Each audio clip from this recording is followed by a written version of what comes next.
Ang susunod na programa ay may tema at eksenang hindi angkop sa mga batang nanonood.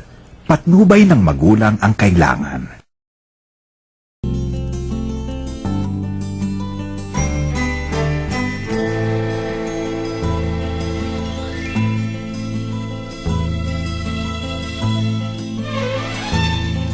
Nung isilang ka sa mundong ito, laking tuwa ng magulang mo, at ang kamay nila yung ilaw.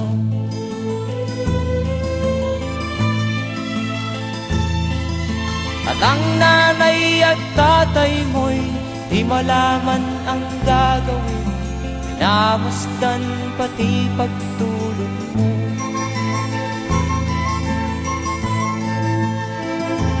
Sa gabi nagpupuyat ang iyong nanay sa pagtimpla ng gatas mo.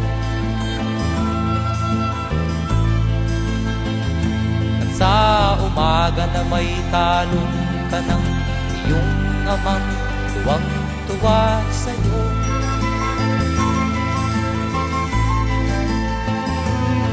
Ngayon nga ay malaki ka na, nais mo'y maging malaya, di man sila payag, walang magagawa.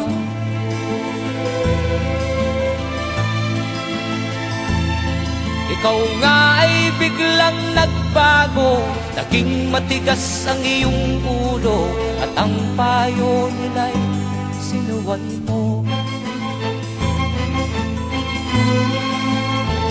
Di mo man lang isip na ang kanilang ginagaway para sa'yo.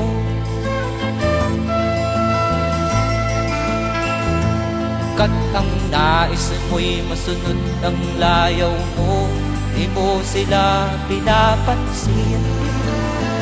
Ngayon, sabihin mo sa akin, sinasabi mong hindi kita naiintindihan? Ako ba inintindi mo kahit minsan? Naligaw, ikaw Hindi. ay nalulong. Sarili mo lang iniintindi mo. Sana kahit minsan, binigyan mo na halaga lahat ng paghihirap ko sa inyo, lahat ng sakripisyo ko sa inyo.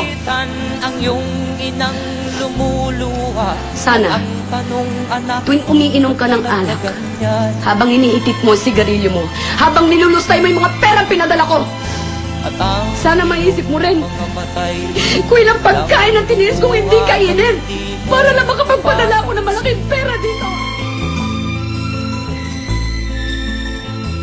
Magsisisiyag sa isip mo, nalaman mo ika'y Hindi mo ako naiintindihan. Hindi ko hiningi lahat ng binigay niyo sa amin.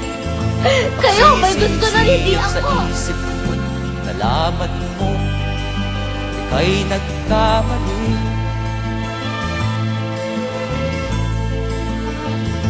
Magsisisiyag sa isip mo, nalaman mo ika'y nagkamali.